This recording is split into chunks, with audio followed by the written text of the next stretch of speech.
This is Jamie, host of the Jamie and Genty Show, broadcasting live each week on Tuesday at 12 p.m. from Fishbowl Studios. Log on to hear sports talk from basketball to football and view your feedback on the biggest sports news you want to talk about from around the world. So be sure to log on each week Tuesdays at 12 p.m. to catch the Jamie and Genty Show. Hope to see you soon on Fishbowl Radio Network. Jump in. Welcome to the Beyond the Game podcast on Fishbowl Radio. My name is Jamie. It's April 23rd, 2024. How's everyone doing out there? Good? That's good. Now, today, actually last night, we saw 2 of 3 exciting playoff games that we're going to see for the rest of this series. And so, I want to dive into the boringest matchup that we have seen to date. The boringest matchup is the Cavaliers and the Magic. They played game 2 last night. Obviously, the Cavaliers won 96-86. So, they're 2-0. So, I want to get that out of the way because it's not important. That series is not important. You don't know. The only superstar that we know that will shine in that series is Donovan Mitchell. Okay? Orlando Magic have no superstars. I told someone yesterday their only superstar player, the only superstar that the Orlando Magic have is their head coach, Jamal Mosley, which, by the way, he should be in the top 3. I haven't even looked. I forgot to look at the finalists for the awards. But when I look at it, when we go to break, I want to see his name in the top 3 or 4. So with that being said, that series is over. Okay, the Cavaliers will sweep the Magic. The Magic, like I told you last week, the Magic are not ready. They're not ready. Give them a piece or two. Give them seasons to improve. Then they'll be ready for this prime time. But now they're not. But let's dive into the matchup last night. Now, last night, man, we had TNT gave us hellish playoff games. Like, dude, you see the joy in my face this afternoon. Everybody reacting to this game, to the next game, and all that stuff. And I'm like, let's dive in and see. Let's dive into game 2 because game 1 is not important. Well, actually, it is. But the 76ers had every chance to win this game in game 2, and I was rooting for them to win game 2. I didn't say they're going to win game 2. I said they're going to lose game 2 to the Knicks. So unfortunately, they did. Now, a few bounces went their way. You talk about Embiid playing at 60%. This man is running down the court with a hurt knee and still giving max effort. Still giving max effort on the court. Nobody else would have done that. Everybody else will sit out and complain, oh, my knees hurt. Oh, they'll blame the trainer. Oh, they'll blame this person. This man cares about the game of basketball. All you young ones out there, that's what a real man is. Joel Embiid went in there, had surgery in January, comes back. I thought he came back too soon. 2 weeks before, 2 weeks before the playoff starts. Plays in a couple of games. Obviously, he's hurt. Comes in and puts up 34 points and 10 rebounds and 6 all while playing at 60%. Clearly hurt. Clearly can't defend the pick and roll out there. That's why you saw the Knicks get as many mid-range jump shots as they can, even though they were missing a lot in the second half. But when you playing the pick and roll, you're supposed to come up. Joel Embiid's not coming up to defend the pick and roll. He's going to play drop coverage, and hopefully Maxey or Buddy Hield or whoever's defending Brunson or Hart has to get through the screen. Unfortunately, you have to, because Joel is not forcing you up the court. You leave that to Paul Reed and others that come into the game to supplement Joel Embiid for 5 minutes. But this day and age, Joel's not coming out there. Even though he should, he's playing that hurt. Now, thank God, Thursday, they'll be back at it. So between now and Thursday afternoon, Joel is getting around the clock treatment on that knee to make sure that he's there for his team. Listen, okay?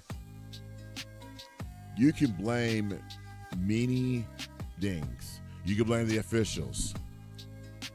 You can blame Chance. You can blame Angelo for this loss. Philly can. You can blame Nick Nurse. You can blame the lack of the rebounding that the 76ers didn't have. You can blame that Tyrese Maxey went to the corner. You didn't talk about this. Tyrese Maxey, the corner of the baseline. That is a danger zone. You're not supposed to go to the corner of the baseline right there. Okay? That's the danger zone. You can't go there.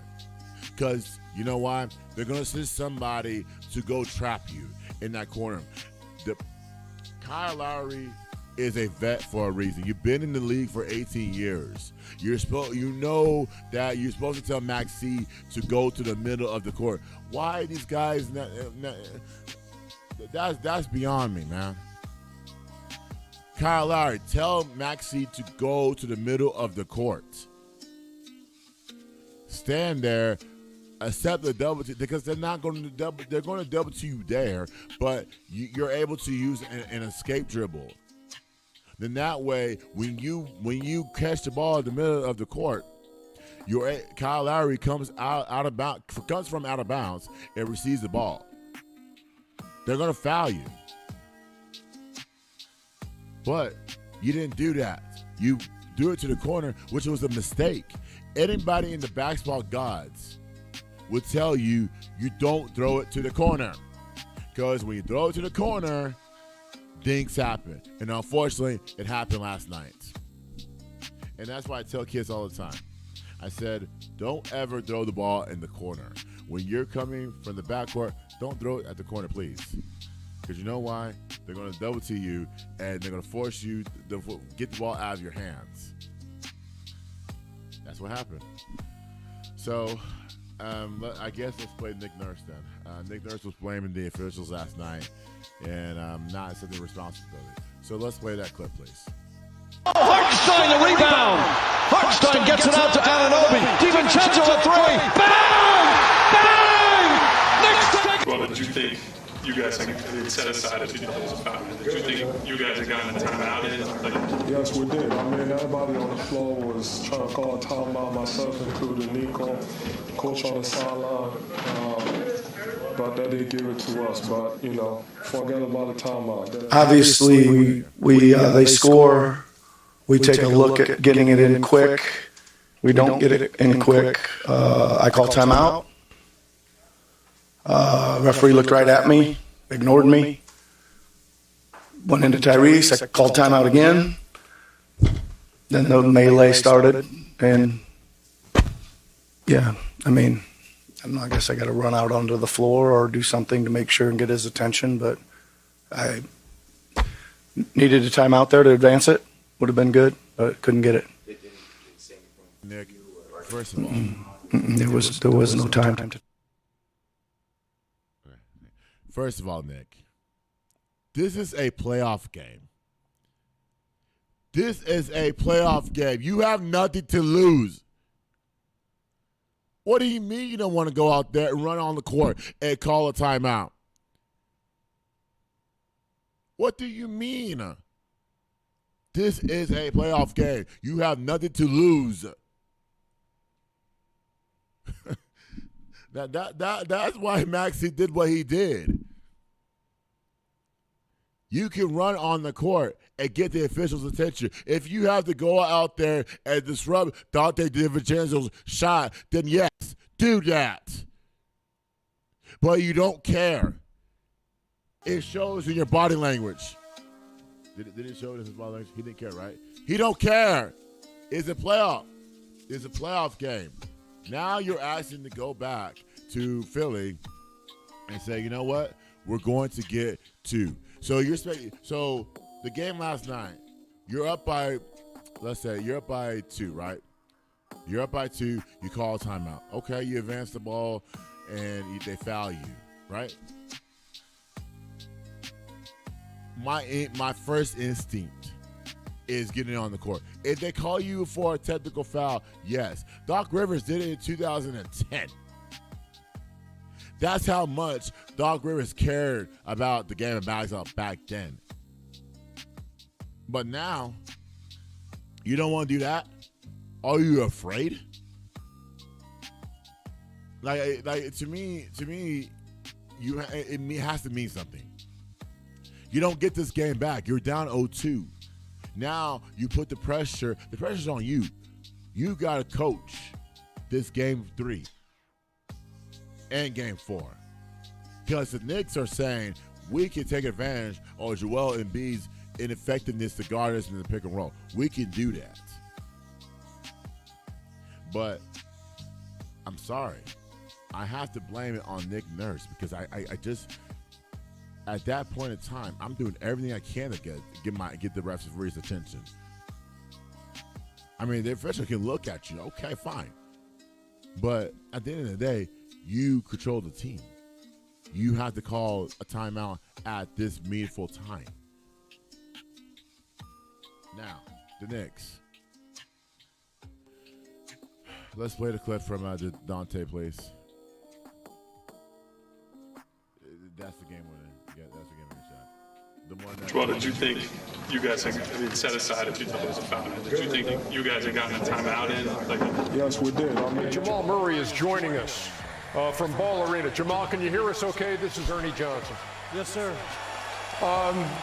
Just put this moment into words for me. This is the... Hartenstein, the rebound. Hartenstein gets it out to Anunoby. DiVincenzo a 3. Bang! Bang! Knicks take a 1-point lead with 13 seconds remaining. Okay. So, how does Dante, again, Joel is playing at 60%. He's not able to grab a rebound.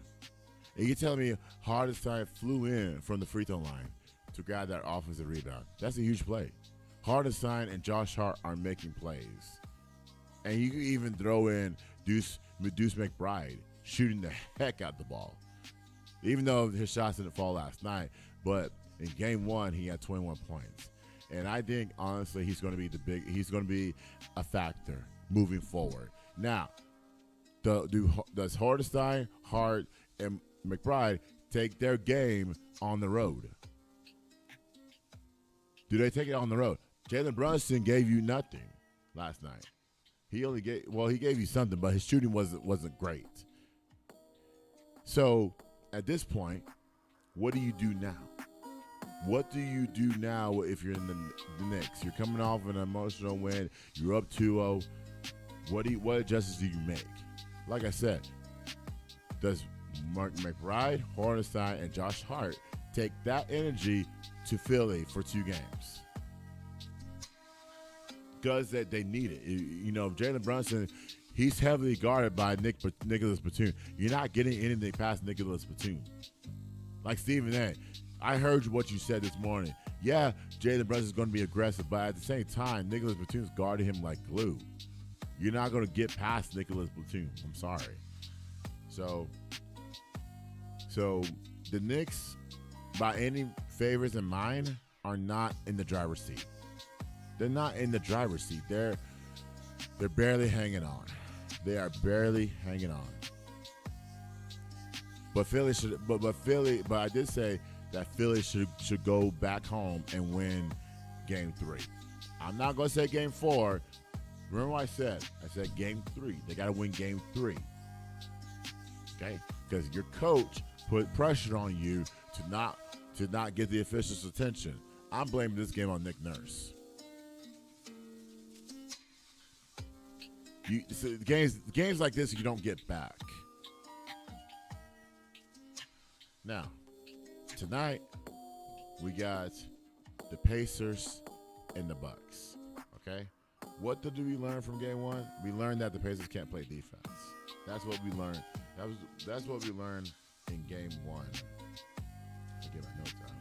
Yeah, we learned this in game one. The Pacers can't play defense. the Bucks. I believe they're going to be without Giannis. I do think that Giannis plays the next round if they get there. I'm still banking on the Pacers to win this series, but I'm a little worried that their immaturity on the defensive end is not there. Yeah, well, it's there, but I want them to mature.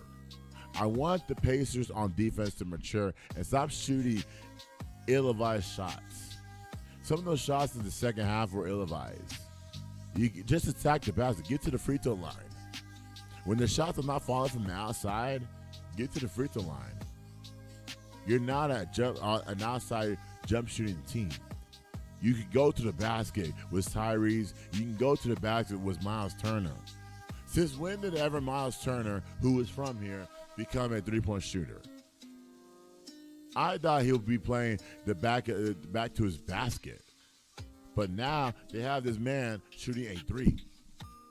Like he shoots them well, but not to my liking.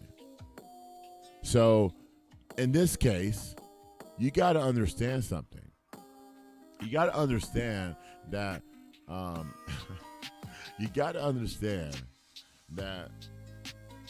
the playoffs have started. You take those 145 points you average per game, and it goes away. It's like in the regular season. No one plays defense in the regular season. No one. So, in game two, what do I expect tonight? I expect the Pacers to have a mindset. I expect someone in that organization to tell these players, y'all need to attack. They have not. You're giving the Pacers. You're giving the Bucks light when you shoot outside jump shots.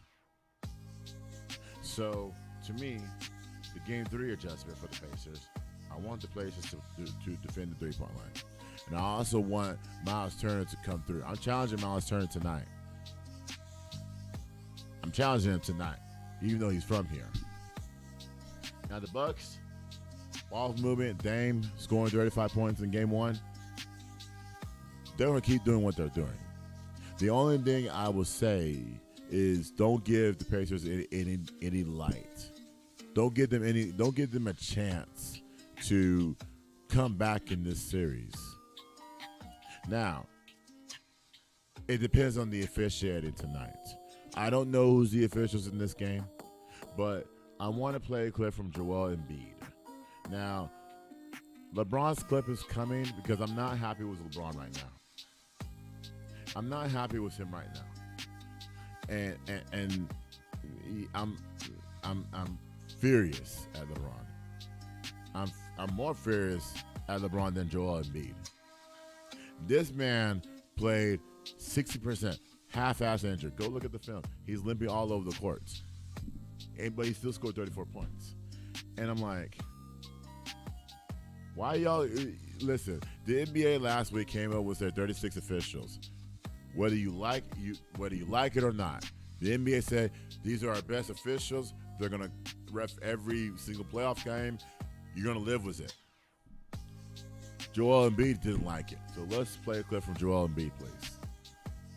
Joel, did you think you guys had set aside if you thought it was a foul? Did you think that you guys had gotten a timeout in? Yes, we did. I mean, everybody on the floor was trying to call a timeout, myself including Nico, coach on the sideline. But they didn't give it to us. But, forget about the timeout. There's a bunch of fouls. Like I said, that's unacceptable. Shaq, your thoughts? Anyways, no, cut that. So anyways, thank you. So anyways, you guys to stop this. You got to stop blaming the officials. I feel like the Pacers and the Bucks tonight, whoever is the lead official in that game is going to get ridiculed afterwards. if they don't get a call that way. I play that clip because I think that's how the game's going to go tonight. So we'll see what happens. Now, the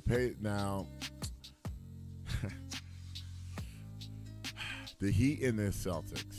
Okay, I've been called the Celtics sweep. I said the Celtics are going to win in 5 games. Now, there was a play at the end of the game that I want to discuss. So, if I can remember correctly, there was a shot taken. I can't remember who took the shot. Okay, Jason Tatum up by 15, goes up for a rebound. Okay, supposed to be out of the game. Like you have the game in hand. They're not coming back. You know, get the rebound, right? Caleb Martin undercuts him. Okay, and he tries to help him up. And I said, okay, you know, that's playoff basketball. But Jaylen Brown said, nah, bro, my guy, you undercut my guy. I get what Jaylen Brown's coming from. I also understand what Eddie House was saying because I heard what Eddie House said. But I disagree with Brian Scalabrine. Like, Brian, you are this generation's weakness. You think that's a foul? You dig? How many? You played in the late night. Well, no, I'm sorry. You played in the 2000s and 2010s. You saw those guys get undercut in the basket all the time in the playoff game. You're telling me that he should be suspended? No. You don't suspend Caleb Martin for a play that both guys were going for a rebound. Now, Jaylen Brown and Caleb Martin got teed up, rightfully so. But that's playoff basketball. Like Jason said, shit happens. He's right. Like, you don't suspend a guy over a useless play. He was just doing his job. So, to me, and the Heat need Caleb Martin. They need him to defend both Jaylen Brown and Jason Tatum. I think if the Heat defend a little bit in this series, I'm not saying they're going to win. I'm saying don't make it close. If they can. Now, without Jimmy Butler, you can't do much. You can't do much at all. And it's not the Heat's year anyway, so I expect Boston to do their job and at least push it to 5 games, which I have the Celtics winning. So, but this series should be interesting. I think everybody's saying that it's going to be a sweep, but it's not that easy. You got to remember something. You got to remember that there's no useless teams in the league. Everybody's going for one. Everybody's going for one thing. The one thing is the ring. Everybody's going for wins. Everybody's going to do their job. Everybody's making adjustments. So to me, there's no clear cut sweep in this thing. So now the West Side. I love Shannon Sharp. I love the way he. I love him a lot. Okay. Now, last night, the Lakers played the Nuggets in Game 2. It was a late game, by the way. If you did not watch it, you missed a lot. You saw this shot from Jamal Murray. This is the game-winning shot.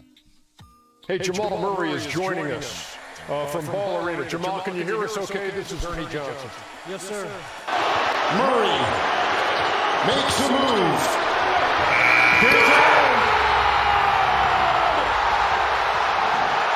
The Nuggets have won!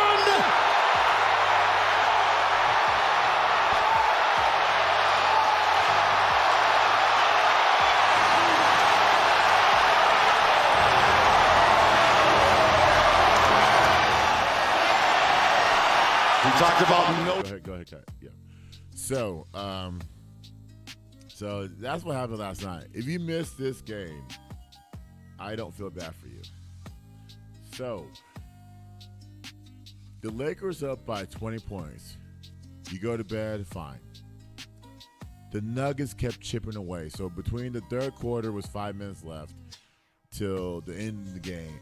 They got it down to at least 9. And I thought, okay, you're playing for a tie. Come to find out, the Lakers kept shooting a bunch of jump shots. They were not executing on the offensive end. They weren't playing any defense. They couldn't defend Jamal Murray and Nikola Jokic on the pick and roll. That is the problem. That's the problem this afternoon, this morning into afternoon. Your Lakers are down 0-2 because they can't execute on the offensive end in the fourth quarter. That's the problem. Your problem is Darvin Ham cannot come up with any play calling. He has nothing. Darvin Ham is being outcoached by Mike Malone. He is. He's being outcoached. And Shannon Sharp said it was a turnovers last night on his podcast. Like, Shannon, did you not watch the game? They only had 14 turnovers. That's not bad. In the NBA, that's actually decent. 14 turnovers in the NBA is decent. Now, if you turn the ball over 20 times, you get blown out by 20. Yes, I can understand that the turnovers played a factor. But this turnovers was not a factor in this game. It was poor execution by LeBron and Darvin Ham. And Anthony Davis had nothing in the second half. What are you supposed to do when LeBron's dominating the ball 98% of the time? What are you supposed to do? Nothing, right? That's LeBron. LeBron's supposed to dish the ball out. He didn't. And I'm not happy. Let's play a clip from LeBron plays before I talk about Denver. What's the challenge mentally and emotionally after you lose such a heartbreaking game? I mean, yeah, of course it's a heartbreaking game. You don't ever want to lose in that fashion. I don't understand what's going on in the replay center, to be honest. I think I said it this year or last year, whatever. D'Lo clearly gets hit in the face on a drive. We have a replay center. This is going to go. It doesn't make sense to me. It makes no sense to me. It bothers me. Sorry I didn't answer your question, but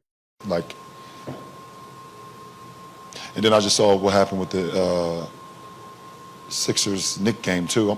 What are we doing?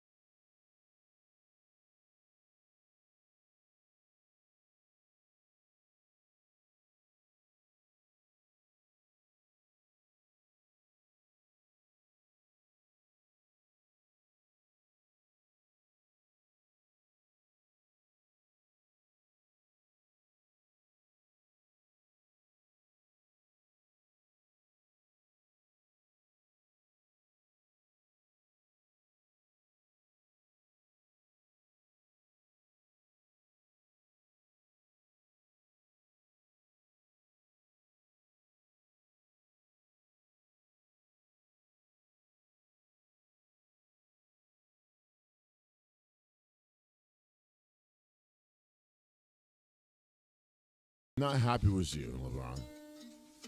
I expect you to be a class act and not blame the game on officiating. You got hit in the face, yes. D'Lo got hit in the face. Everybody got hit. Everybody. The replay center, you can't go to the replay center for everything. That's what happens with this generation, Chance. See, you're young, right?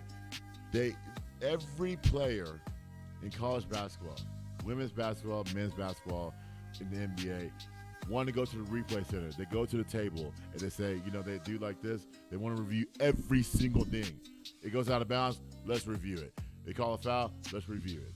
They spend 10 minutes reviewing that one call. They have two officials standing there with their headsets talking to the guy in New Jersey. That's where the head coach is for the NBA. And then they'll bring that one person. That one official is standing right behind the two. So they bring that official in. That official brings their headphones, and they get into a huddle. And they talk about, okay, well, this is our call. This is my call. They go to the table. One official goes to the table, especially the lead official. The lead official goes to the table and says, hey, this is my call. I want to make this call. I want to make this announcement. They cheer, they boo, all that stuff. That's a whole 10 minutes. So if your life is wasted by 10 minutes, that's it right there. They're spending more time reviewing nonsense than playing the actual game. And LeBron's sake, I'm not happy with you. You don't chase down an official after a game that you clearly got beaten, a game that you could have won. You could have defended the pick and roll. Denver played through Jokic and Murray. That's all they have. I'm not saying that they don't have Michael Porter or Aaron Gordon. Those guys are great. But those two, they're playing through those two guys. As long as those two guys are on the court, Denver will have a chance to win every game. And in this case, you didn't defend. LeBron, why don't you just take the lead to guard Murray? You did everything right last night. You shot the hell out of the ball. You did it. You played defense. You did every single thing right. But the press conference. Man. And then when they blame the officials, the NBA says, you know what, we're going to fine you $25,000 for blaming our officials. This is our officials. This is what we got. You're not going to be happy about it. It is what it is. They went through experience. They went through guys that had the most experience, from Scott Foster to who else is the most experienced, to Tony Brothers. They went through that list, and they said these are our officials every single game. It's not the same ones. It's different. It's different. So in this case, that's what we have. I expect LeBron to act civil. I expect LeBron to be a leader. And last night he was not a leader. He wasn't. And now the Denver Nuggets are up 2-0. And I would say to you that Michael Porter Jr. is a difference maker. 22 points, 9 rebounds. This man has averaged 20 points in this series. Considering the fact of what he went through, his brother last week got banned for life for the NBA due to gambling. Banned, like gone, completely gone from the NBA. You killed someone else's dream over something stupid. Gambling. He gambled on the game while he was playing. So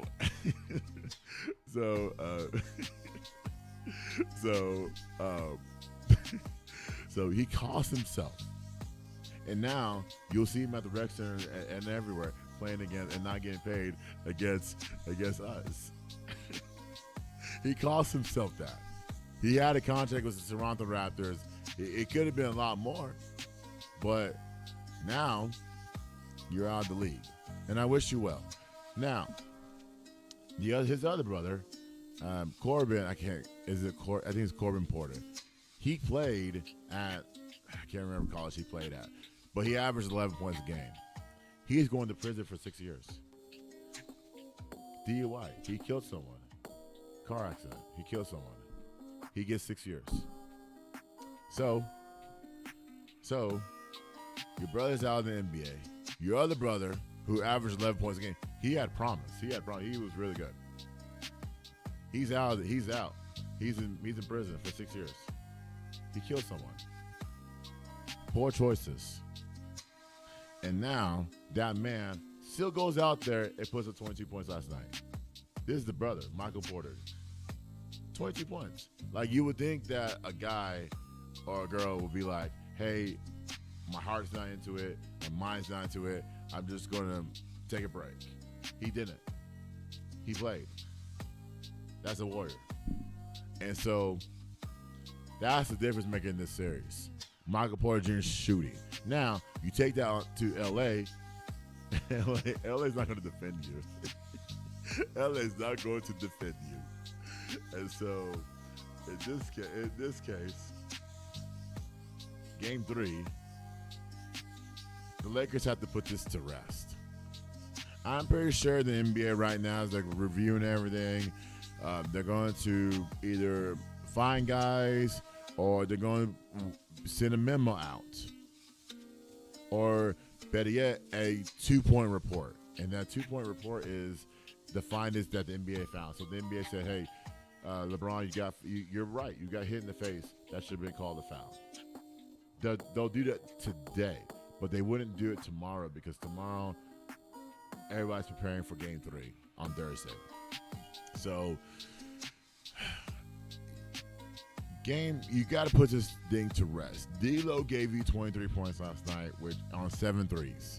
He was on fire. He gave you nothing else more, nothing less. He gave you a lot more than he did in Game 1. It's just that the bench has to come through. Jackson Hayes, somebody off the bench has to come through. Austin Reeves, somebody. Taurean Prince, somebody. Because the Lakers don't have a bench. You look at LeBron. LeBron Smith, 38. Anthony Davis, 39. Like LeBron played 40 plus in Game 1. So you played a total of 80 minutes in the last 2 games. Total. I mean, I don't think it's going to wear on his body. I do think that that he's equipped enough to play those minutes because he didn't play the whole entire regular season. You got to understand that. So they got to find a way to finish. The Lakers got to find a way to finish these possessions in the fourth quarter. They got to find a way. What worked in the first half worked in the second half. The thing about on the offense on Lakers is that they ran their pick and roll between Anthony Davis and LeBron and Anthony Davis, and so Jokic is not going to play up on LeBron. He's not going to do that because LeBron is stronger than Jokic. Jokic knows that. Jokic is not going to play up because Jokic is out of shape. Jokic was tired last night. He's not going to play up. He's not a Joel Embiid. Joel Embiid can play up, but he's hurt. And so Jokic is not going to play up. The Nuggets are going to say, you know what, we're going to give you the mid-range jump shot, and you're going to make it. They were making a lot of them in the first half. It's just that they went away from what was working. They played in Denver's hands. Denver's hands said, you know what, we're going to force you to shoot outside jump shots. And we're going to run with the ball, and we're going to dunk over you, which KCP did. And so, to me, I don't like the fact that we're in this situation. I don't like the fact that Lakers fans, including Gabe and Shannon, will blame the officiating and they'll blame the turnovers, especially Shannon would. Gabe would blame. I'm pretty sure you talk to him right now. You talk to him today, he would say, "Oh, did they turn the ball over? They have 14 turnovers. That's good. That's decent enough in the NBA. Now, 20 turnovers, what are you talking about? You get blown out. They were up by 20. Tell me why you blew a 20-point lead in the first half. They blew a 20-point lead. The game's supposed to be over. And now we're blaming the officials. Wow. Okay. And now we're chasing officials. That is the lowest of the lows. Now, Denver side. Let's hear from Jamal Murray, please. Hey, Jamal Murray is joining us from Ball Arena. Jamal, can you hear us okay? This is Ernie Johnson. Yes, sir.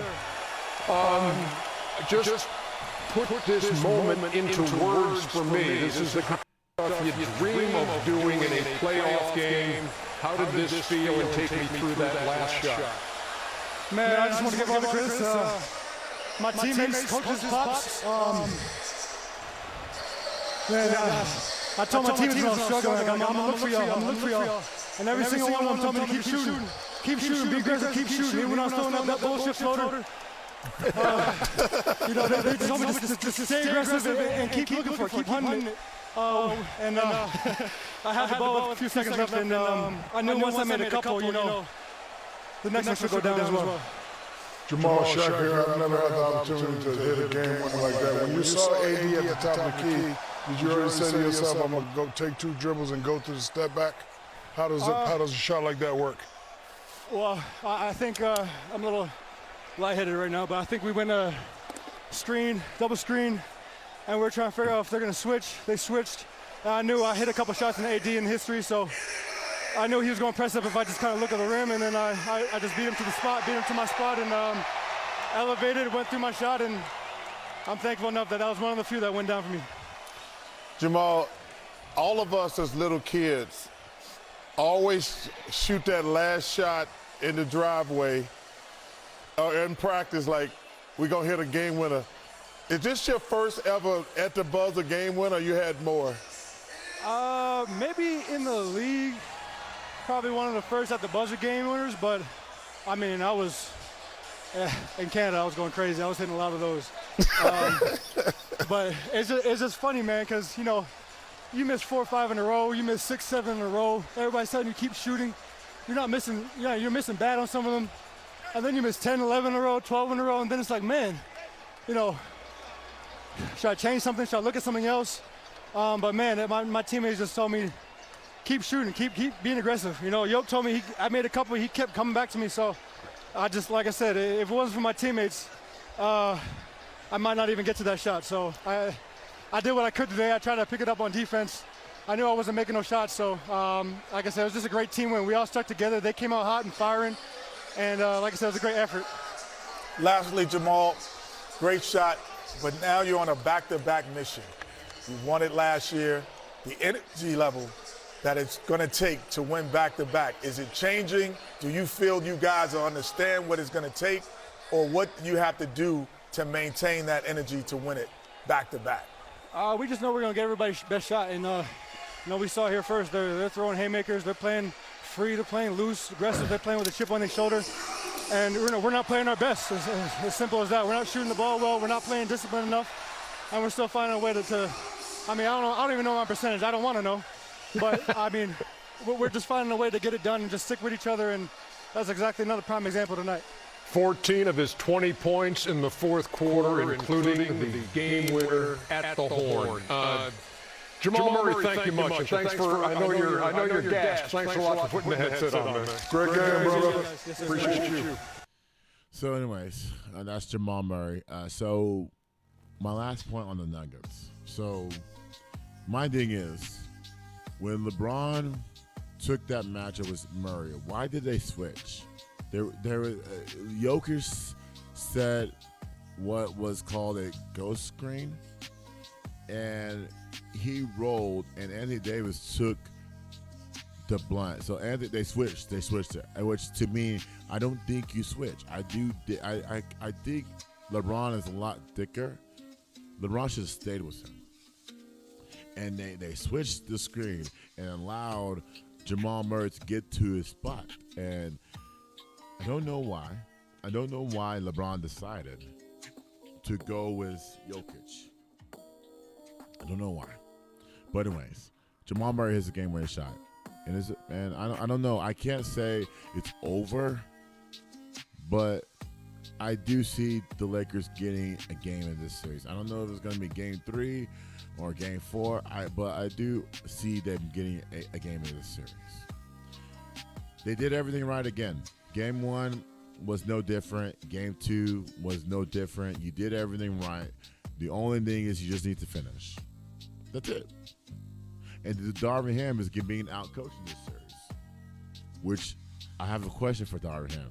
But he will never answer that question because he doesn't know how to coach. Period. Point blank.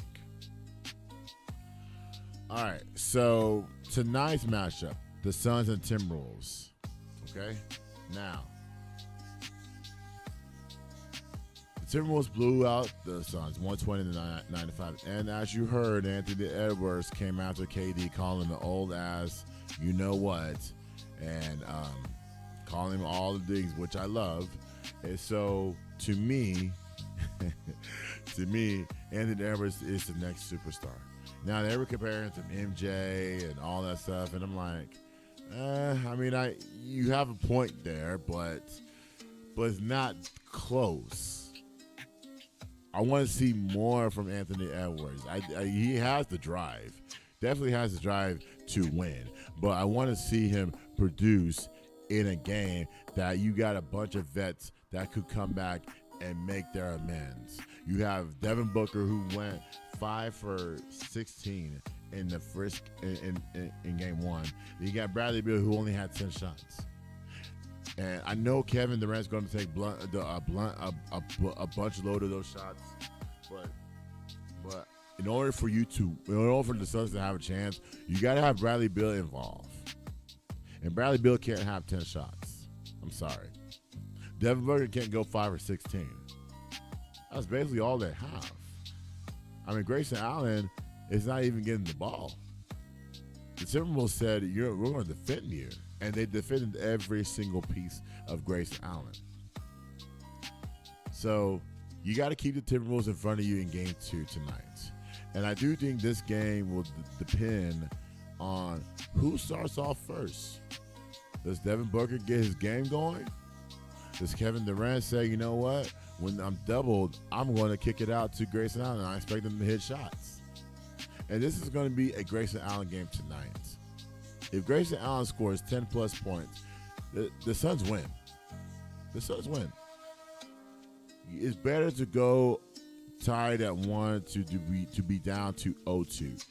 And I'm not choosing the Phoenix Suns to win. I think Timberwolves are going to win. But if Grayson Allen gets going, the Phoenix Suns have a chance. Now, my question for the Timberwolves tonight is, which team is going to show up? Is the team that gave us game 1 and in the regular season, or is the team that's going to be playing like a days ago that they can get Anthony Edwards out of the game? They got to figure out a way to defend Anthony. If Anthony Edwards is heavily defended, then I do think the Suns have a chance. If Anthony Edwards is heavily defended, I don't know who's defending him tonight. I'm pretty sure it's not going to be Bradley Beal, Kevin Durant. Even though Kevin Durant should take it, but I don't think Timberwolves are going. I don't think that Kevin Durant's going to defend Anthony Edwards tonight. So to me, the Timberwolves win tonight. Cat will come in. Rudy Gobert out of nowhere. Like, come on, man. What are we talking about? All right. So the Mavs, and I'll talk about the Thunder stuff after the Mavs. Now, if Angelo can hear us, his team lost 109-97. They only had 30 points at halftime. They were down by 26 at the half. 26 at the half. 30 points at the half. I'm like, and these two guys, Kyrie and Luka, took a whole week off. Didn't play against Detroit, which is the worst team in the league. Didn't play against OKC, which OKC was the number 1 seed. And they practiced from Tuesday through Saturday. And you're telling me that, and I told people last night, Jason Kidd is passive. Jason Kidd says, we're playing in the regular season. You can't play in the regular season, Jason Kidd. This is playoffs. This is go time. You got these games that matter. The front office has done their job. They've done everything they can to make sure that you are set for the Western Conference Finals. In this day and age, you're not ready. You are not ready for the Western Conference Finals. You got blown out by 26 at halftime. 30 points at the half. Now, to your credit, you outscored the Clippers by 24 in the second half. 77-53. You made your shots in the second half. It took the second half to make shots. Luka had 33. Kyrie had 31. Again, who's going to be that third star? Is it going to be Tim Hardaway? Is it going to be Dante Exum? Is it going to be Daniel Gafford? Is it going to be Daniel Jones Jr.? Is it going to be somebody? Anybody from the Mavs who's going to be that third star, they need it tonight. Because if they don't have it tonight, the Clippers can ease their way to a victory. So to me, they need that stuff tonight. Or else they're going to be down 0-2, and they're going to be like, well, what are we doing wrong? The defense is there. You held the Clippers to 53 points. I thought the defense was solid in the second half. But Angelo, you can't say Luka is the GOAT when Luka rested for a week. You can't say those things. They got to come through. And in this day, they did not. Game 1, they did not. They got hit in the mouth. Without Kawhi, James Harden had 20 points at the half. To finish off with 28 points. James Harden plays when he wants to play. Remember that. James Harden wants to play when he wants to play. And this day, he wanted to play game 1. He had 28 points. Russell Westbrook, okay, fine. You can live with him with shooting threes all day. That's fine. He try to convince him to make 100. Tell him to make 100 threes, and then they come talk to me. Paul George. Challenge Paul George. I'm challenging Paul George in game 2. I want to see the same performance that I saw in game 1 and game 2. Is it going to lean into game 2 for Paul George? I'm challenging him. Because I feel like that performance in game 1 won't transfer to game 2 tonight. Which in game 2 you need completion. You need completion. So this day, the Mavericks tonight, they need Jason Kidd to be tough. They need him to be tough with his lineups. Luka and Kyrie are going to get theirs, of course. But again, who's going to be that third guy? The Clippers, I'm challenging Paul George. But can Russell Westbrook and James Harden keep going was what game 1 provided to them? Like I said, it's there for the Clippers for the taking. But if they don't take advantage of this tonight, I'm going to say the Mavericks have it. And the Mavericks, if they win tonight, which I'm predicting they win tonight, then you're in great shape. You're tied 1-1 after tonight, after midnight, and then you go to Dallas, which will be rocking on Friday night, and we'll see what happens. But I hope the floor is not wet because they have hockey there now. So the Stars are in the playoffs, and they want me to talk about the Stars. I know nothing about hockey. I'm sorry. But I did say Vegas in 6 because Las Vegas won the championship last year in hockey. So I'm going to say Vegas in 6. And so the maintenance crew, actually, you know what? Tomorrow is a big day for the Dallas Wings. Tomorrow is a big day for the Dallas Wings because you know why? Because the leaders in Dallas will make a vote on if the team moves to downtown Dallas.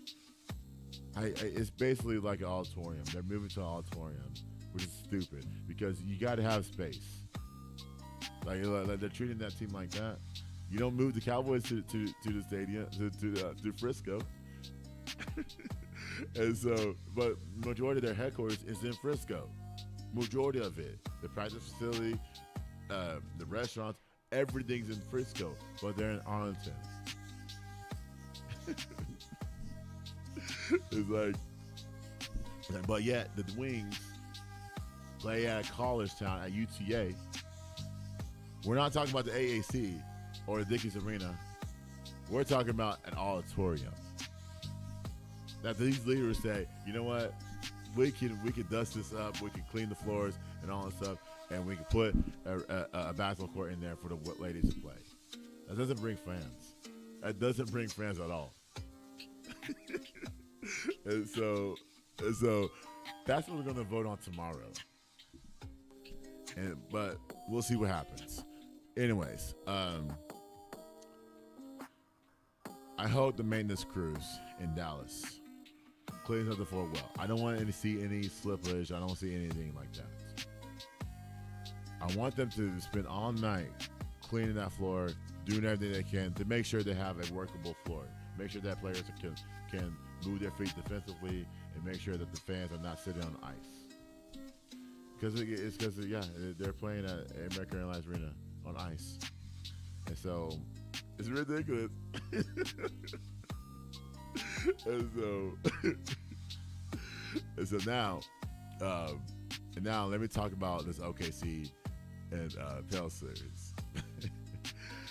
I will not bark like a dog when the Thunder win a game. Okay, the Pels had y'all. The Pels. This, you got to remember something.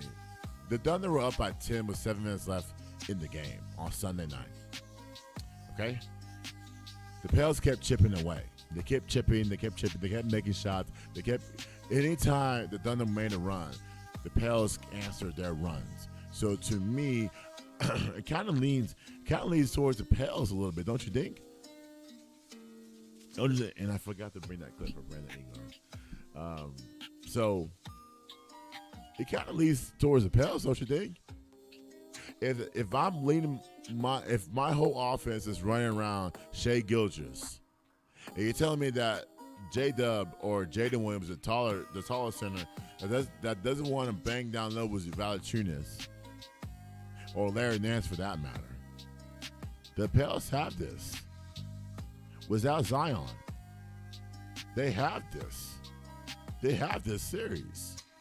It's just that the ball didn't bounce their way in the later rounds in the fourth quarter. I would tell CJ McCollum on that last shot, you got to play for overtime. You got to play for overtime. I'm sorry. You got to play for overtime. Even if you miss a mid-range jump shot, at least you were trying to play for overtime. But I wouldn't go for the win. I'll play for overtime.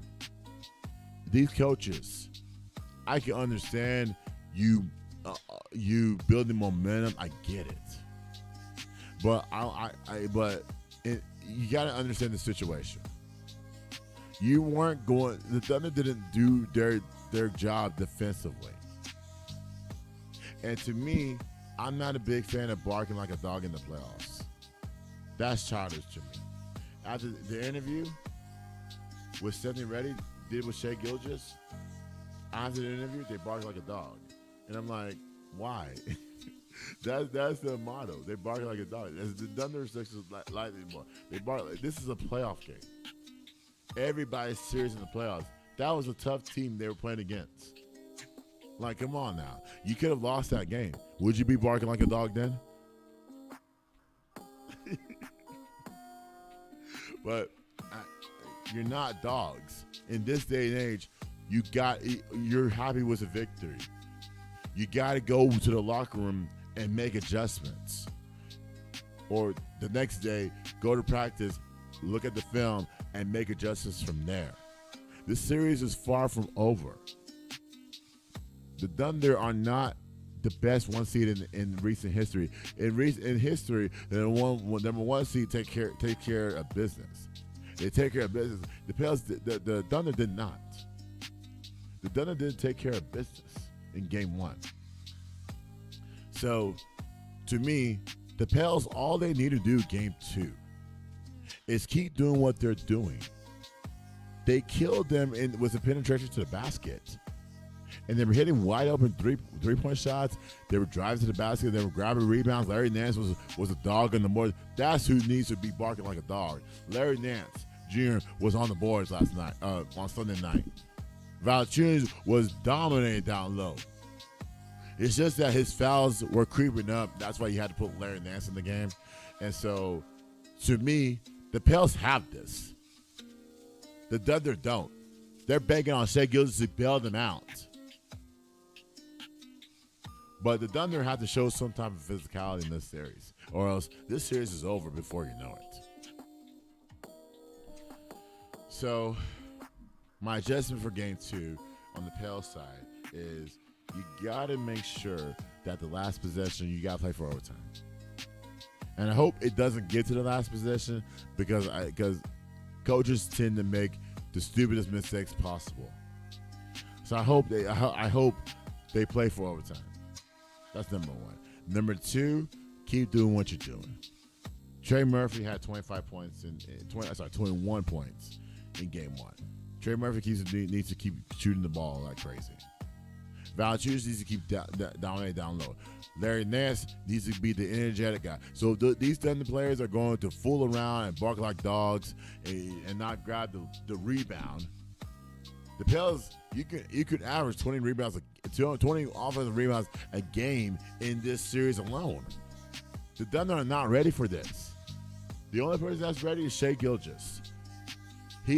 But anybody else outside of Shai Gilgeous, they're not ready. That's why they'd rather bark like a dog, like a fool, than go to the locker room and make adjustments and be satisfied with a victory, a hard-fought victory that the Pels could have won if they would have gone to overtime. And so, to me, the Thunder have to be mature. In game two, this is a business-like thing. I don't know why we get off with these players saying, you know what, we're going to celebrate. We're going to throw a birthday party at a game one, a game two victory. Normally when you have 2 games left, the mission's not done. You haven't swept them. Stop barking. This is why Mark Daigle's the head coach. Mark Daigle has to step in and say, you know what, guys, we're not going to bark. We're going to take this victory and we're going to go to the locker room and celebrate like humans. Humans celebrate with satisfaction. Humans say, you know what? We're going to celebrate, but tomorrow we're going to get back on the court. We're going to watch film, get back on the court, and take shots. Shots after shots after shots, and have that mindset. Because this series is far from over. And so, that's my adjustment for game 2. So hopefully that's tomorrow night, by the way. Now, I told you I would not talk about hockey on this show. I just said Vegas is 6. I'm not talking hockey because, first of all, I know nothing about it. And second of all, if y'all want to come in and talk about Dallas Stars hockey, yes, you come in and talk about the Dallas Stars hockey. But I'm not talking about hockey because I know nothing about it. Okay? I'd rather talk about basketball and football because I know about those sports. So, that's the playoffs for y'all. Okay? I was happy with the results from last night. I wasn't happy with players blaming the officials. I also am not happy with these reporters interviewing players during the game. What are we doing here? They did that in the WNBA, and I lost it. I lost it because I said Chelsea Gray can come on. Asia Wilson can come on the floor and has to do an interview with Andrea Carter. This woman just came off the floor. Last night, Ali LaFleur's interviewed Austin Rivers. He just came off the floor. And I'm like, why? Why are you interviewing guys that just came off the floor? Or they had that mindset. What happened to interviewing coaches? Whatever happened to if you're interviewing assistant coaches during the game? Now you're interviewing players just to ramp up your ratings? No. It's not a good idea, and I hate it. And if those fans that support it, y'all should be ashamed of yourselves. I don't like that. The players are supposed to be focused. Let them focus instead of doing a stupid interview with y'all. That's the only 2 things I hate. Everything else I love. But is the games tonight going to be like the games that happened last night? I hope so. I really hope so. I hope that the Mavericks come through. It's not going to be a blowout. I think it's going to be a close game. I hope the Suns come. Well, no, actually, I'll take that back. I want the Timberwolves to come through because I think they'll be up 2-0. And I'm hoping the Pacers come through tonight. These young teams got to show some sort of maturity, man. These things you don't get back. Take it for granted. Now, coming up next, the NFL draft is in 2 days. I want to talk about the players that I like, and I want to predict where their career is going. I want to predict their personalities as well. Again, I'm not a therapist or anything.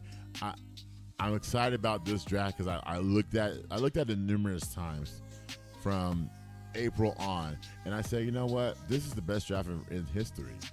And I spent the whole entire weekend hours watching guys that went to the Hall of Fame, guys that had rough upbringings. So I want to talk about that next. So I will come back. Let's talk about the 10 players I like and give them some motivational messages. And let's talk about it on the other side. It's Beyond the Game on Fishbowl Radio.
hopped in. I got options. I can pass that bitch like Stockton. Just joshing. I'ma spend this holiday locked in. My body got rid of them toxins. Sports in the top 10. I can put the ball in the end zone, put a bad bitch in the friend zone. This shit sound like an intro jet song, give me that tempo. Told Pooh he a fool with the shit. Told her don't let her friends know. In the Ville and I move like a dime. Eating fettuccine at Vincenzo's. Me and my amigos got that free smoke on the West Coast. Yeah, I'm talking about pre-rolls. Dark hair bitch, and she look like she go. She do. Hometown hero, feeling myself, can't murder my ego. She heard of my deep stroke. She said, babe, does it hurt when I deep throat? It does. Certified freak hoe, hang around us, and she learning my lingo. Back then, wasn't worried about me though. In the gym, trying to work on my free throw. Goddamn. Spending money at the club like Sam's. Yes, ma'am.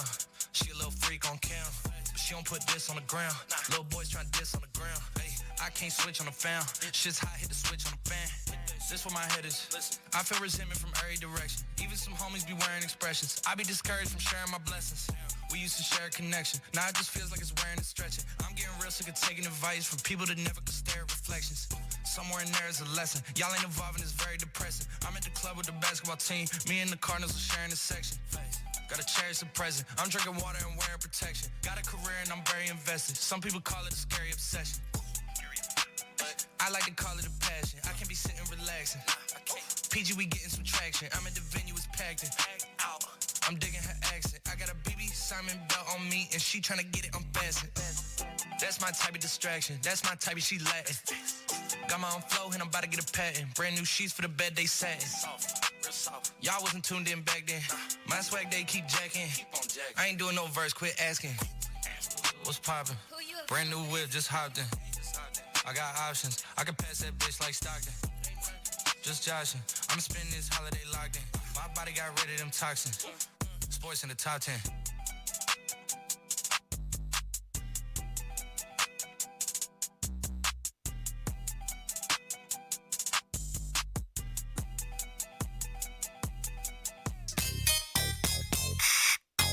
May I have your attention, please?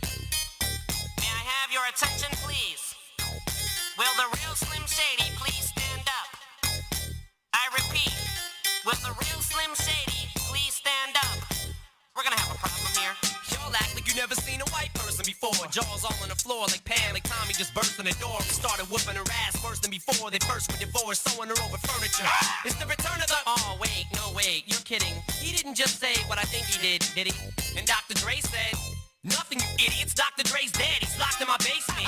Feminist women love Eminem. Chicka, chicka, chicka, Slim Shady. I'm sick of him. Look at him walking around, grabbing his you-know-what, flipping the you-know-who. Yeah, but he's so cute, though. Yeah, I probably got a couple of screws up in my head loose, but no worse than what's going on in your parents' bedrooms. Sometimes I wanna get on TV and just let loose, but can't. But it's cool for Tom Green to hump a dead moose. My bum is on your lips. My bum is on your lips. And if I'm lucky, you might just give it a little kiss. And that's the message that we deliver to little kids and expect them not to know what a woman's clitoris is. Of course they're gonna know what intercourse is. By the time they hit 4th grade, they got the Discovery Channel, don't they? We ain't nothing but mammals. Well, some of us cannibals who cut other people open like cantaloupes. But if we can hump dead animals and antelopes, then there's no reason that a man and another man can't elope. But if you feel like I feel, I got the antidote. Women wave your pantyhose, sing the chorus and it goes. I'm Slim Shady, yes I'm the real Shady. All you other Slim Shadys are just imitating. So won't the real Slim Shady please stand up? Please stand up, please stand up. Cause I'm Slim Shady, yes I'm the real Shady. All you other Slim Shadys are just imitating. So won't the real Slim Shady please stand up? Please stand up, please stand up. Will Smith don't got a cuss in his raps to sell records. Well I do, so fuck him and fuck you too. You think I give a damn about a Grammy? Half of you critics can't even stomach me, let alone stand me. But Slim, what if you win? Wouldn't it be weird? Why? So you guys can just lie to get me here, so you can sit me here next to Britney Spears. You shit, Christina Aguilera better switch me chairs so I can sit next to Carson Daly and Fred Durst and hear them argue over who she gave head to first. Little bitch put me on blast on MTV. Yeah, he's cute, but I think he's married to Kim. I should download her audio on MP3 and show the whole world how you gave him an MVD. I'm sick of you little girl and boy groups, all you do is annoy me, so I have been sitting here to destroy you. And there's a million of us just like me, who cuss like me, who just don't give a fuck like me, who dress like me, walk, talk, and act like me, and just might be the next best thing, but not quite me. I'm Slim Shady, yes I'm the real Shady. All you other Slim Shadys are just imitating, so won't the real Slim Shady please stand up? Please stand up, please stand up. Cause I'm Slim Shady, yes I'm the real Shady. All you other Slim Shadys are just imitating, so won't the real Slim Shady please stand up? Please stand up, please stand up. I'm like a head trip to listen to, cause I'm only giving you things you joke about with your friends inside your living room. The only difference is I got the balls to say it in front of y'all, and I don't gotta be false or sugar-coated at all. I just get on a mic and spit it, and whether you like to admit it, I just shit it better than 90% of you rappers out, kid. Then you wonder how can kids eat up these albums like volumes? It's funny, cause at the rate I'm going when I'm 30, I'll be the only person in a nursing home flirting. Pinching nurses' asses when I'm jacking off of Jergens and I'm jerking, but this whole bag of Viagra isn't working. And every single person is a Slim Shady lurking. He could be working at Burger King, spitting on your onion rings, or in the parking lot circling, screaming I don't give a fuck with his windows down and the system up. So will the real Shady please stand up and put one of those fingers on each hand up and be proud to be out of your mind and out of control. And one more time, loud as you can. How does it go? I'm Slim Shady, yes I'm the real Shady. All you other Slim Shadys are just imitating. So won't the real Slim Shady please stand up? Please stand up.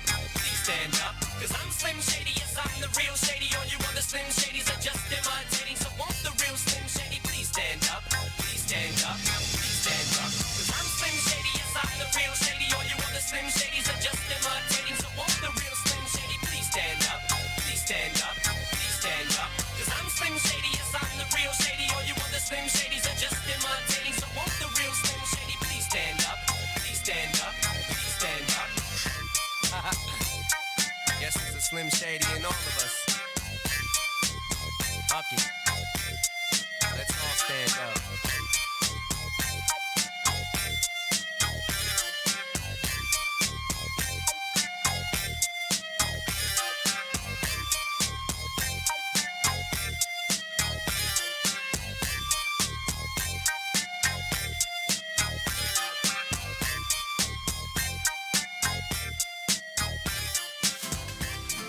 All right, welcome back to Beyond the Game podcast on Fishbowl Radio. My name is Jamie. Now, we have some breaking news, guys. I need to read this from my phone because I just looked at this like 5 seconds ago. Like, I was trying to talk. I was trying to look at this new stadium that they're looking at. So I wanted to read this to you. So Caitlin Clark, we just talked about her. She's signing a $28 million deal for 8 years with Nike.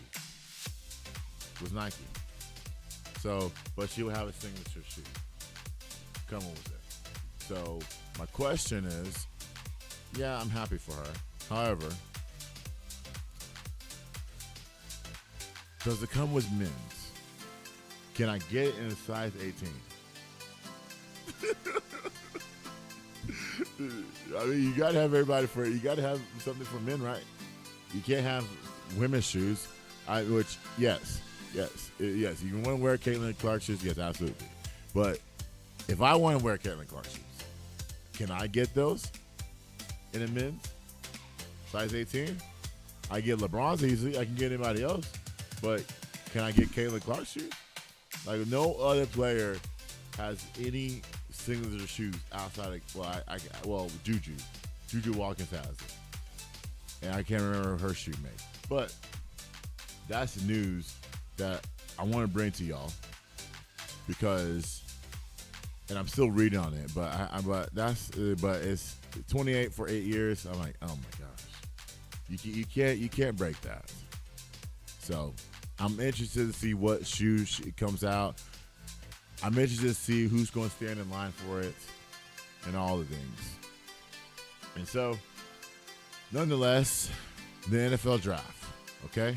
Now, these are the players that I like. I mean, I'm going to make my Cowboys pick later on. Like, speaking of, new players, I want to welcome any player to the Cowboys. I know we're not going to draft these players. Even though we could, because you got to remember something. I've been looking at the draft since early April, and I'm thinking, I'm thinking of one or two things. Number one, do I want Dak's replacement? Do I want to go after a Michael Penix, or do I want to go after a Jalen Daniels for that man? Do I want to move up? Because if you move up, then that's the full rebuild. Right now, I think honestly, this is a minor rebuild that we are right now. We didn't sign any free agents, but we're in a minor rebuild right now. So let's get to these players that I like, and I want to give you predictions of where they're going. So Jaden Daniels is my number one. Okay, Well, he's not my number one pick, but he's the number one guy I want to talk about. He threw 40 touchdown passes last season. He was the Heisman Trophy winner. And I believe he's a franchise changer. I believe you can run your offense around him. I think he'll get the ball out more. His decision-making is on point. I'm not sure in the NFL game, is his decision-making going to be there, or is it going to be just flat on flat? And so, to me, the mocks have him going to the Patriots, going to Commanders. They have him as low as to the Giants, and the Giants are at number 6. And so I'm like, okay, well, I wouldn't put him that low. I mean, he should be the number one pick. Don't get me wrong. He should be the number one pick because I think he has a better work ethic than Caleb Williams does.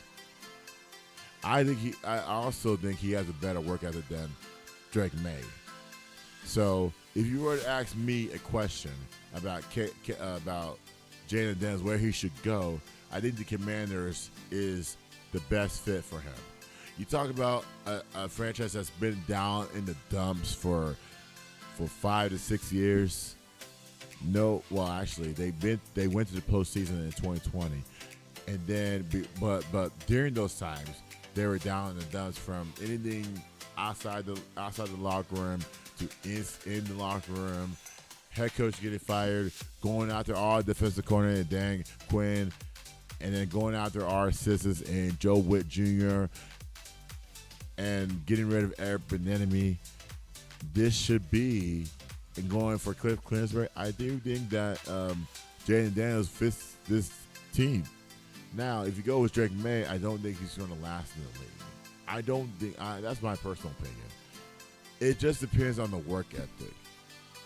If the work is there, you last well in the league. Now, my pick is he has leadership, but my pick is the Commanders. I do think the Commanders are a great fit for him. Now, going back to before I get to number 2, going back to what happened this weekend with me, the NFL Network was showing the what's it called? The football's life. They showed the life of, and I'm pretty sure they were showing it all day long while it was raining outside. I was at work when it was raining outside, and so the ones that I watched. What did I watch? I watched John Randall. John Randall grew up in Medford, Texas, and he had nothing.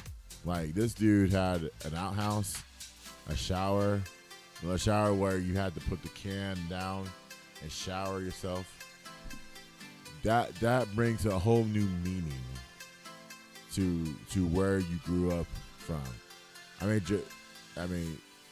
he's a Hall of Famer. He's 56 years old. He's a Hall of Famer now. And I'm like, he made it in the NFL. He made sure that there wasn't going to be any lasting effects. So he had to work for those nice things. In this day and age, these guys don't have to. These guys do the bare minimum and they get nice things. John Randall and John Lynch had to work to get to where they are. Had to last in the league for 10 plus seasons. Had to do everything they can to make it to the NFL. To make sure that they're Hall of Fame worthy, and they aren't. They were, and now they aren't. So I think the NFL Network did the right thing in putting some motivation into the players, into us fans, saying, "Hey, you don't have to grow up like this. You don't have to grow up all country-like. Things change over time." And so, to me, I just want to throw that motivation out there. Now, number 2, Malik Neighbors. Malik Neighbors is his teammate from LSU. He's 6 foot, 210, tall receiver. He's only 20 years old, guys. So I question his age. He's only 20 years old. But he had 89 receptions for 1,569 yards and 14 touchdowns. He was the MVP of the Citrus Bowl. Everybody compares him to Justin Jefferson, according to the NFL Network. He's a great target. I just want him to be on a good team, for me personally. But unfortunately, he's going to be with Kyler Murray and the Cardinals. I want to see how Kyler Murray regress this season. I want to see how he takes the game seriously. It's okay to play video games. I'm not knocking you on that. I'm knocking on you for not doing your job. Like, we do our jobs every single day. Every random person does their job every single day. They want to go on vacation as a reward, or they want to play video games as a reward. You still got to do your job at the end of the day. This guy Kyler Murray loves to play video games, by the way. He signed a 5-year contract worth $230. I think it was like a couple of years back, and he hasn't lived up to it. He wants to play video games. He has to play football. So everybody's studying the playbook during the week. He's not. He'll look at it on Fridays, and that's it. Instead of looking at it around the clock. You tell me how's that doing a job? But yet you have Malik Neighbors come in. That's my pick. If the work ethic is there, that's my pick. Everybody else has him going to the Giants, Patriots.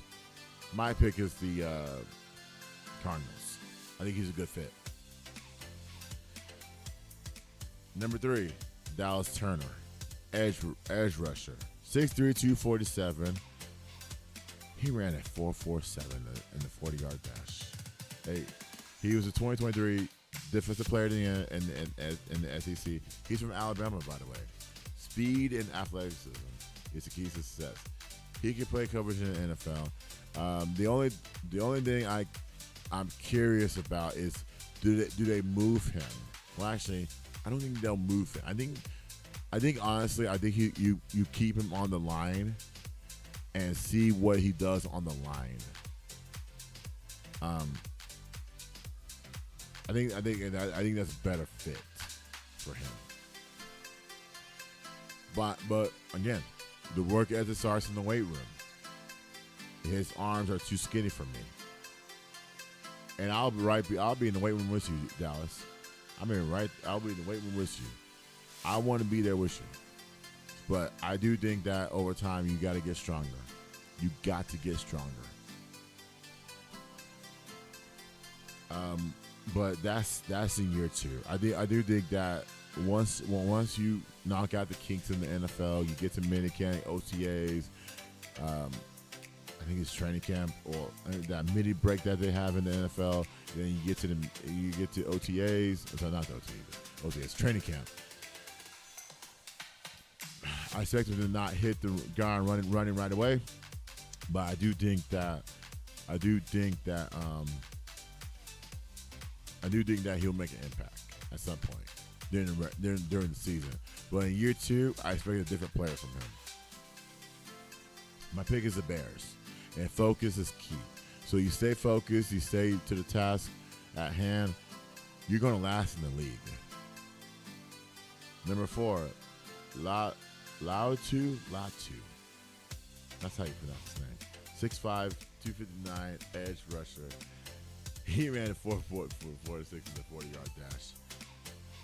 His jump is not there. He only had a 32-inch jump. He won the Lombardi Award. That's the nation's top defensive lineman. And then the ability to play multiple positions as far as pass rush and as far as linebacker. He may have to drop back in coverage a little bit. He almost retired. Because of a neck injury. And I said, okay, maybe neck injury, yes, but it didn't deter him from working hard. So I appreciate him working. I appreciate him taking the time to get back on the field. And so to me, I do think that if medically cleared, I think he could play longer than 6 years.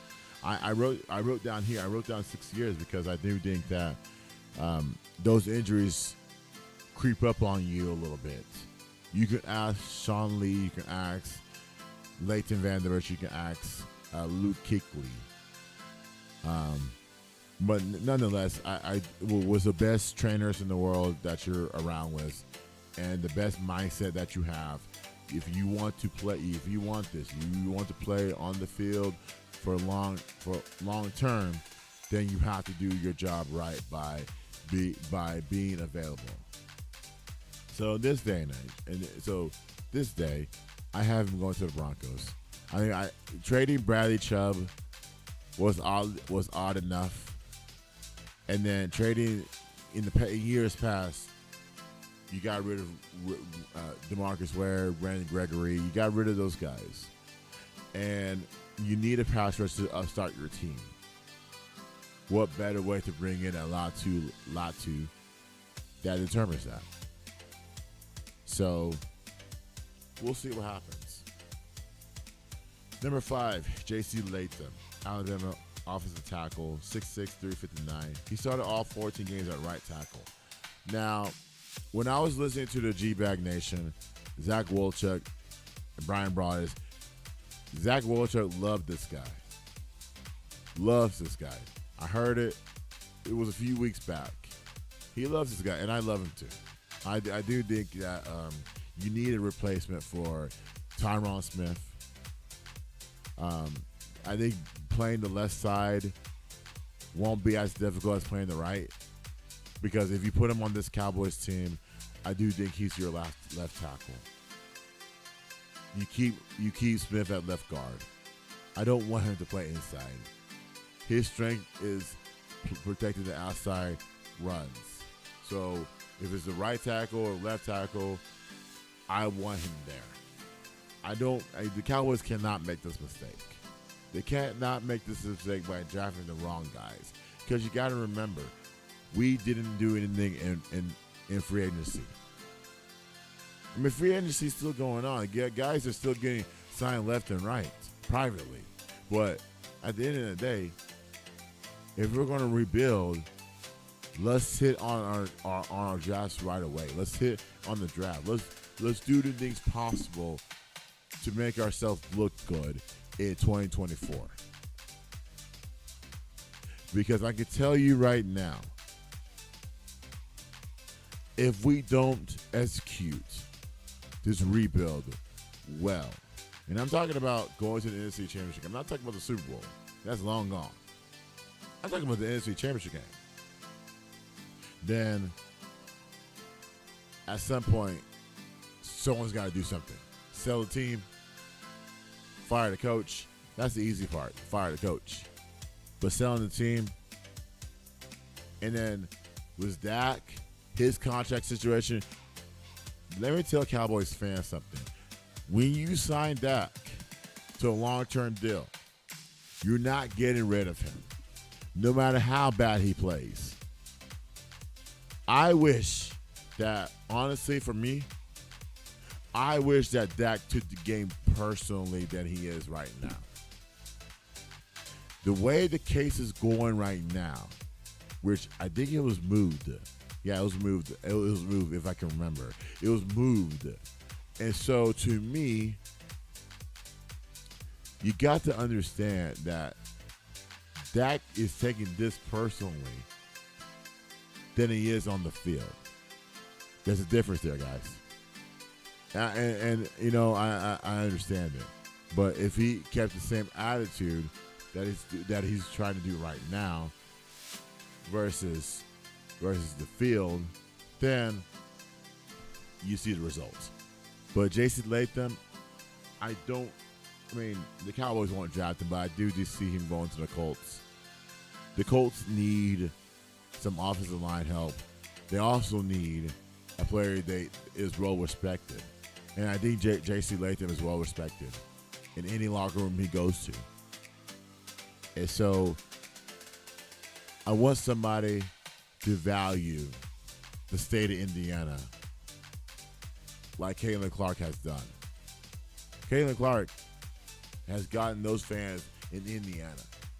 Now remember, you're not buying tickets if you draft J.C. Latham or any other draft picks that the Colts had drafted. You're not buying tickets for them.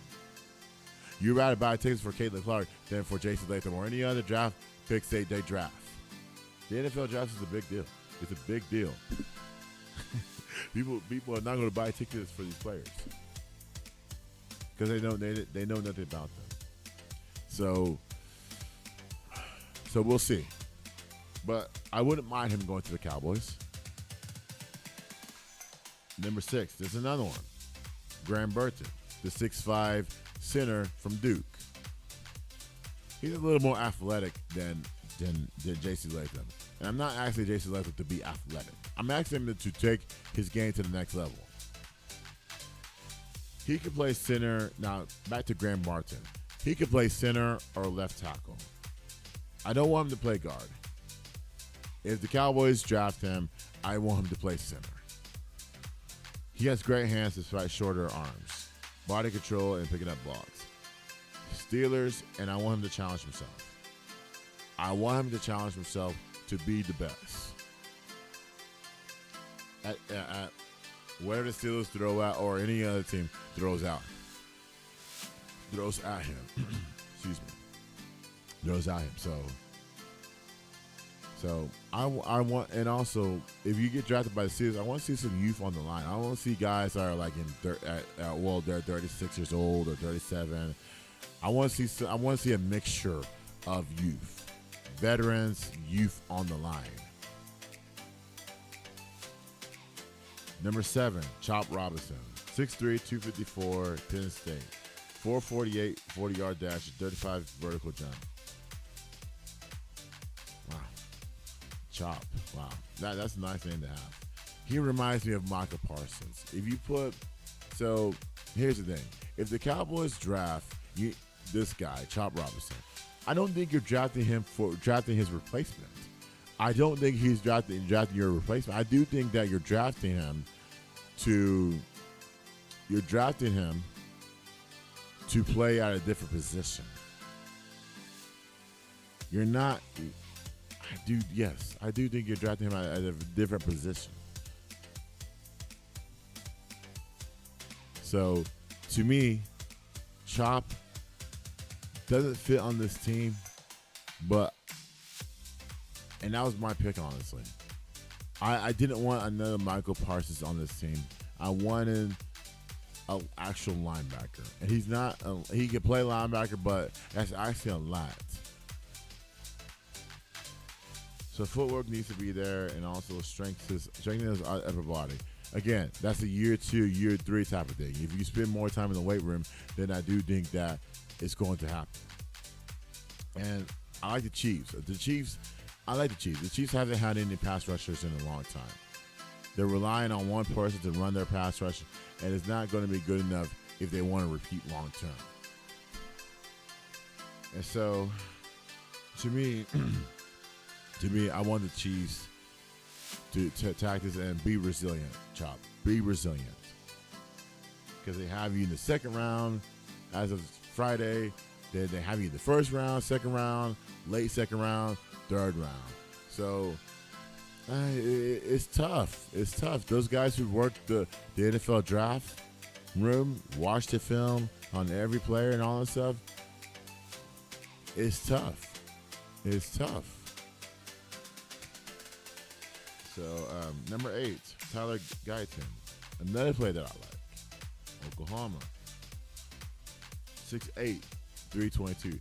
He's the taller version of Tyron Smith, but he's a little lighter than Tyron Smith. I'm not expecting much from him. He's very athletic though. But I want him. I did pick him to go to the Cowboys. You need a left tackle that is quicker, and I do think Guyton can get you that quickness, that speed, those hands. He can get you there. Will he? That's the question. Will he get you there? And so, and I do think, I did say that the weight room is your best friend. So I'm going to say the weight room is your best friend. But nonetheless, I will say to you that savability is key. You got to stay in the league. And so if you do your job, you're able to block, you block out the noise, you're in the league. Number 9, Xavier Worthy. 5'11", 165. Ran a 4.22 yard, 40-yard dash. He beat the record of John Brown. I can't remember. Oh, yeah, maybe John Brown, something like that. He has 75 receptions for 1,014 yards and 5 touchdowns. He's the fastest man in the line. He breaks tackles, goes deep, and plays punt returner. Separation is key. He's not strong at all. And I watched Xavier Worthy's game, and he reminds me of a quicker Stephon Diggs. But he also reminds me of Steve Smith a little bit. A quicker Steve Smith. He doesn't have the physical buffness that Steve Smith had, but he does remind me of those things. And maybe you can throw in this guy, Antonio Brown. I mean, I hate to throw in that guy because that guy's crazy, but he's not gonna be like Antonio Brown. I do think Xavier is going to fit in any offense that he goes to. Now I'm gonna say the Bills. That's my pick. The Bills, or even in the second round, he gets picked up. Again, the league is going away from the punt returners. They want the punt those guys who play on the punt team and the kickoff team. They want y'all to be real receivers or real running backs, for that matter. They give it time. They're going to eliminate the kickoff if the kickoff returns completely and punt returns completely, because Xavier can run. Xavier can return punts. Xavier can run kickoffs. It's a new position on a kickoff returner, but he could do it. But I feel like in the next year or two, the NFL's going to get rid of that if the injuries keep going up. Now, you can look at the injuries in one of two ways. Number one, you can look at it as, okay, are they right? Is the NFL fields or the NFL playing field surface, is it too safe? Number two, it depends on the player to get healthy. The player to say, you know what, I want to make a conscious effort to do this traditional right, to do this right, to do that right. It's going to work. It's going to work. If it's not going to work, I'm going to try something else. And so in this case, for Xavier, I want the best for Xavier. I've been watching him for a while now, and I say, you know what? This guy can hit the hole long term. All right, but I do think that the Eagles may step in and get their target, but I don't want the Eagles to get any targets. I want the Eagles to have a failed draft. That's what I want. The last and not least, number 10, Kool-Aid McKinstry. Kool-Aid McKinstry. 6'1", 195. That's his name, Kool-Aid. Kool-Aid McKinstry. Yeah. 5'11", 199. He had 32 tackles and 7 pass rushers. He runs well with receivers. He can shut down any corner possible. Shut down the corner spot. His focus and determination is key to success. So, and I do think the Ravens in the late round will pick him up. In the late first round, will pick him up. They do need some cornerback help. So, that's going to be an interesting name in the NFL. Kool-Aid McKinstry. and so that's what it's going to be.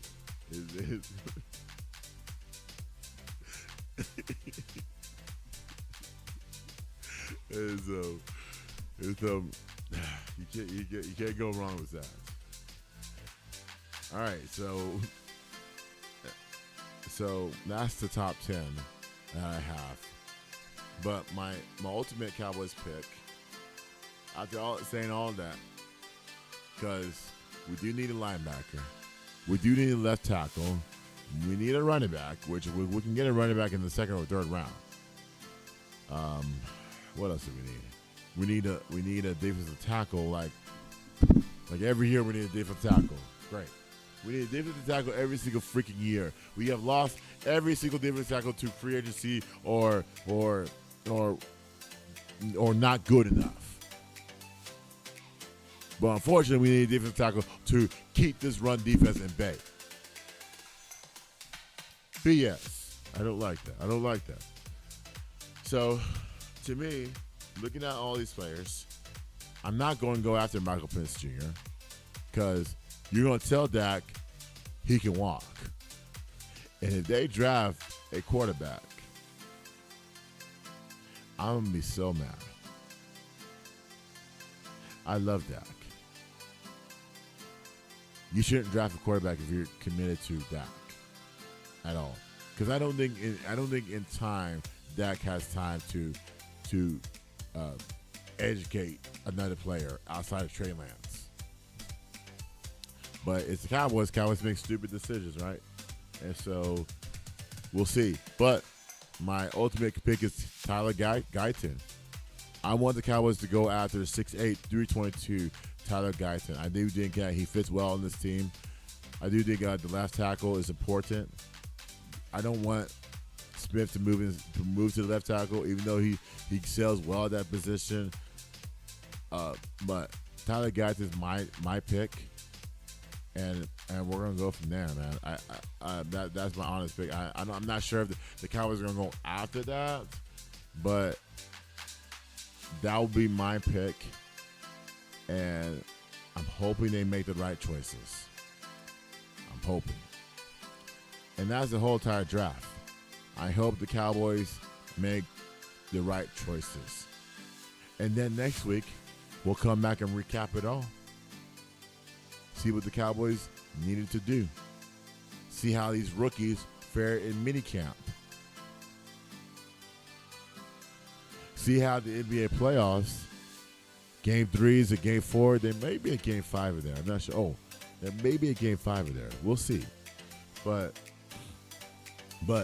we'll see what happens. I want to see what happens between now and the NFL draft. We're going to recap that next week. That's my third installment. This is my second one. This will be my third installment. Recap of the NFL draft. And then we're going to recap Game 3s, Game 4s, and possibly a Game 5. We're going to give you a Game 5. I'm going to give you a Game 5 preview. Or there may be a Game 5 that's played already. Or if there's no Game 5s, then we can preview the next round. But there will be a Game 5 at some point from any of these series. I don't know where, but any of these series, just give it time and see what happens. All right. So we're still working on the recap of the NBA playoffs, and we're still going to recap the NFL draft. All right. Thank you for listening and watching the Beyond the Game podcast. Subscribe to me wherever you find your podcasts at. And also, let's see what happens tomorrow, man, with this vote. At the K. Bailey Hutchinson Center in downtown Dallas.